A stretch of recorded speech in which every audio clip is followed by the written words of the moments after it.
Hello दोस्तों, स्वागत है आप सभी का इलेक्ट्रोकेमिस्ट्री के इस नए वीडियो में। इससे पहले वाले वीडियो में हम लोगों ने मोलर चालकता और चालकता के बारे में बात करी और ये पढ़ा कि समता पर ये दोनों कैसे निर्भर करते हैं। और आज हम लोग जो है कि एक नए टॉपिक को पढ़ रहे हैं और उस टॉपिक का नाम है अनंत मोलर चालकता। इससे पहले वाले वीडियो को जो मैंने आपको बात बताई है वो आपको याद होगी कि जो आयतन है उस आयतन को बढ़ाने पर जो आयतन है उस आयतन को बढ़ाने पर जो सांद्रता है वो कम होती है।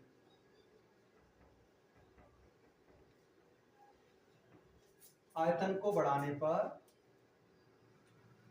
सांद्रता क्या होती है? कम होती है, अर्थात लैम्ब्डा एम बढ़ता है। इससे पहले वाली वीडियो हम इस बात पर चर्चा कर चुके हैं कि जब हम आयतन को बढ़ाते हैं तो सांद्रता घटती है, जबकि लैम्ब्डा एम क्या होता है? बढ़ता है। तो अगर मैं आयतन को बढ़ाते बढ़ाते अनंत कर दूं, अगर मैं आयतन को बढ़ाते बढ़ाते अनंत कर दूं तो सांद्रता कम होते होते जीरो हो जाएगी। अगर आयतन को बढ़ाते बढ़ाते अनंत कर दें तो सांद्रता कम होते होते कितनी हो जाएगी? जीरो हो जाएगी। और लैम्ब्डा एम जो है वो आपको मैक्सिमम देखने को मिलेगा। जो लैम्ब्डा एम है वो आपको कितना देखने को मिलेगा? मैक्सिमम देखने को मिलेगा। इस लैम्ब्डा एम मैक्सिमम को ही हम लैम्ब्डा एम इनफाइनाइट अनंत मोलर चालकता कहते हैं। इस लैम्ब्डा एम मैक्सिमम को ही हम क्या कहते हैं? लैम्ब्डा एम इनफाइनाइट यानी अनंत मोलर चालकता। देखो इधर, अनंत मोलर चालकता।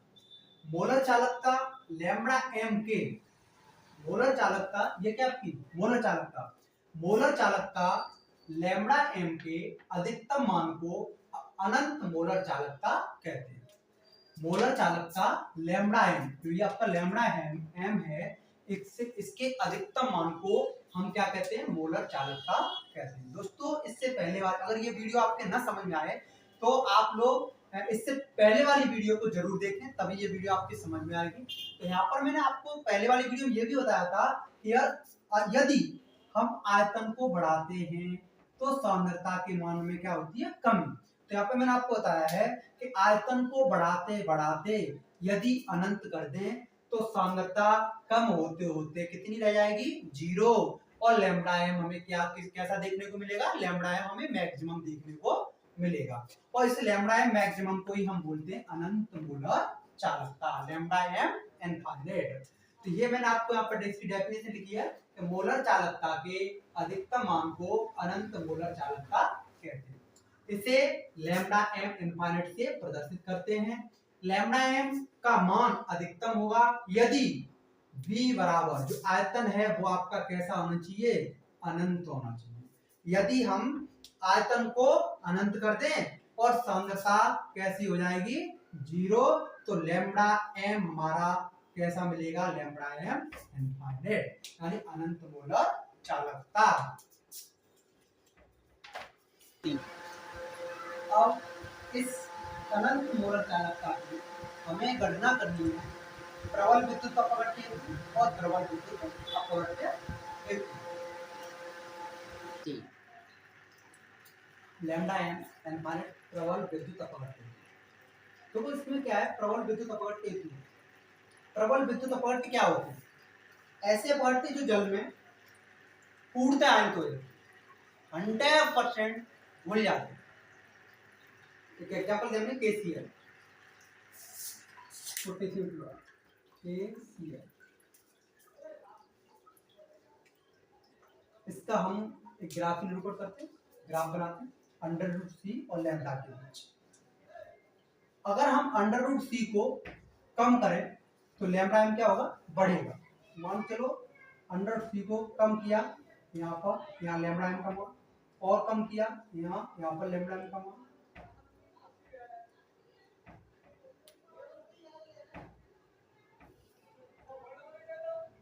फिर कम किया, फिर कम किया,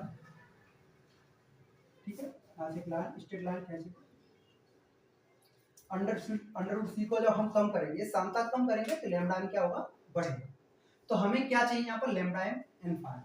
इसके लिए हमें क्या करना है कि एक स्केल से एक स्ट्रेट लाइन खींचनी है, डॉट डॉट डॉट ऐसे,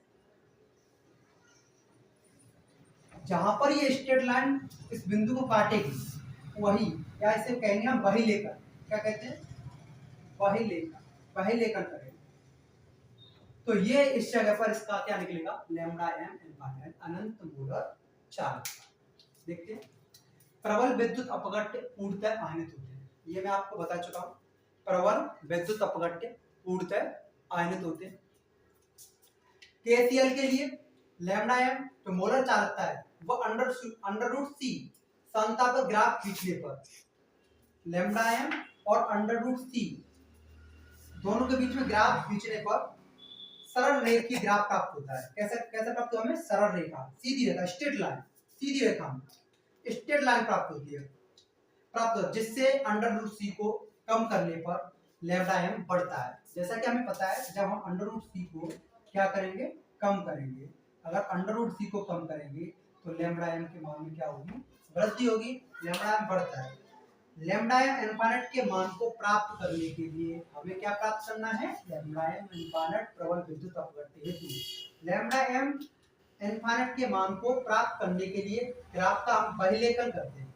हमने यहाँ पर ग्राफ का क्या किया है, बहिलेखन करते हैं, तथा बहिलेखन करने पर ग्राफ बाई अक्ष को जहां काटता है वह मान क्या कहलाएगा, लैम्डा एम इनफाइनाइट कहलाता है। इतना। इसके बाद हम आपको पढ़ाएंगे दुर्बल विद्युत अपघट्य हेतु, लैम्डा एम इनफाइनाइट का मान दुर्बल विद्युत अपघट्य, लैम्डा एम दुर्बल विद्युत अपघट्य हेतु। इसका एग्जांपल हमने दिया आपको CH3COOH, ये भी आपका COOH माइनस और H प्लस में टूट जाता है। मैं आपको बता दूं दुर्बल विद्युत अपघट्य वे होते हैं जो पूर्णतः आयनित नहीं होते, जो पूर्णतः नहीं जल में नहीं घुलते, पूर्णतः आयनित नहीं होते। इसके बीच में अगर हम ग्राफ खींचे अंडर रूट सी और लैम्डा के बीच में, तो हमें पता है कि अंडर रूट सी को अगर हम कम करते हैं तो लैम्डा एम बढ़ता है, अंडर रूट सी को कम करते हैं तो लैम्डा एम बढ़ता है, कुछ इस तरह। इसमें अब देखो यहाँ पे क्या था, यहाँ पे स्ट्रेट लाइन थी, यहाँ पर लैम्डा एम कैसे बढ़ रहा है, अनियमित रूप से, अनियमित, और वहां पर स्ट्रेट, यहाँ पर अनियमित रूप से बढ़ रहा है। अगर इसका हम बहिलेखन करें तो ये कहीं नहीं काटेगा, इसके लिए हम यहाँ पर लैम्डा एम इनफाइनाइट का मान प्राप्त नहीं कर सकते। यहाँ पे देखो दुर्बल विद्युत अपघट्य हेतु, दुर्बल विद्युत अपघट्य पूर्णतः आयनित नहीं होते। ये ऐसे अपघट्य हैं जो पूर्णतः आयनित, दुर्बल विद्युत अपघट्य पूर्णतः आयनित नहीं होते हैं। दुर्बल विद्युत अपघट्य हेतु ग्राफ लैम्डा एम और अंडर रूट सी के मध्य के बहिलेखन से लैम्डा एम इनफाइनाइट का मान प्राप्त नहीं किया जा सकता। अगर हम इसका आगे बहिलेखन करें तो ये कहीं भी इस लाइन को नहीं काट रहा है, तो ये कहीं भी इस लाइन को नहीं काट रहा है, बहिलेखन से हमें बहिलेखन नहीं हो रहा, तो ये हमें लैम्डा एम इनफाइनाइट का मान प्राप्त नहीं हो सकता। अब इस लैम्डा एम दुर्बल विद्युत अपघट्य हेतु लैम्डा एम इनफाइनाइट का मान प्राप्त करने के लिए अब हम यहाँ से पढ़ेंगे आपका कोलराज का नियम, जो इसका मान हमें प्राप्त होगा। कोलराज का नियम, कोलराज का नियम, इसमें हमें एक दुर्बल विद्युत अपघट्य दिया है, लैम्डा एम इनफाइनाइट बराबर CH3COOH, और तीन प्रबल विद्युत अपघट्य हैं, CH3COON, NaCl और HCl। तो कोलराज का नियम हमें क्या बताता है कि अगर हमें 3-4 प्रबल विद्युत अपघट्य गिवन दिए तो उससे हम दुर्बल विद्युत अपघट्य कैसे निकाल सकते हैं। तो इसलिए कोलराज का नियम, इसमें देखते हैं कि 3 हमें प्रबल विद्युत अपघट्य दिए और एक कैसा है, दुर्बल। तो इस दुर्बल विद्युत अपघट्य को हम आनंद तोड़ लेते हैं, ये आपका लैम्डा एम इनफाइनाइट CH3COOH, ये दो भागों में टूटेगा, lambda m infinite CH3COOH minus lambda m infinite plus, H3COO minus और H प्लस। ये आपके 3 प्रबल विद्युत अपघट्य हैं, इनको भी नोट करेंगे। ये आपका CH3COO Na, या lambda m infinite CH3COO minus plus lambda m infinite Na plus. ऐसे ही आपका NaCl है, तो इसको भी तोड़ेंगे, ये हो जाएगा आपका lambda m infinite Na plus lambda m infinite Cl minus. ऐसे HCl को lambda m infinite H plus plus lambda m infinite Cl minus. अब हमें क्या करना है, हमें क्या निकालना है, CH3COOH। हमें क्या चाहिए, ध्रुवल विद्युत अपघट्य। तो इसमें हम देखेंगे कि CH3COOH किस किस में मिल रहा है। तो यहाँ से देखो CH3COO माइनस और H प्लस, ये चीज चाहिए। तो इन दोनों को हम क्या करेंगे, जोड़ देंगे, इसको और इसको जोड़ेंगे। तो ये आपका हो जाएगा lambda m infinite CH3COO Na, ये वाला CH3COO Na plus lambda m infinite, ये वाला लैम्डा m इनफाइनाइट HCl। इन दोनों को हमें क्या करना है, जोड़ना है। तो CH3COO Na, ये आपका CH3COO Na plus lambda m infinite Na plus plus और क्या जोड़ना है, ये वाला। तो lambda m infinite plus H plus plus lambda m infinite Cl minus. ठीक है, अब हमें इसमें क्या चीज फालतू है, देखो ये तो हमें चाहिए, CH3COO माइनस चाहिए, ठीक है, Na प्लस बिल्कुल नहीं, H प्लस चाहिए, H प्लस चाहिए, बट Cl माइनस बिल्कुल नहीं। तो अब हम क्या करते हैं, इनमें से और इनमें से इसको माइनस कर देंगे। तो इसको हम माइनस करेंगे, lambda m infinite Na plus plus के lambda m infinite Cl minus, मतलब इन दोनों में से हमको इसको माइनस कर देना है, लैम्डा m इनफाइनाइट NaCl को। यहाँ पर माइनस करते हैं हम, ठीक है। तो ये आपका किसका है, माइनस का, जबकि ये किसका है, प्लस का। इससे ये आपका Cl माइनस किसका है, प्लस का, और ये किसका है, माइनस का, सॉरी ये माइनस का है, माइनस प्लस माइनस हो जाएगा। इससे जो बचेगा लिखेंगे, क्या बचा यहाँ पर, lambda m infinite CH3COO minus plus H plus, ठीक है। और तो कुछ बचा नहीं, तो इसको लिख देंगे लैम्डा m इनफाइनाइट CH3COOH। ये हमने निकाल दिया विद्युत अपघट्य।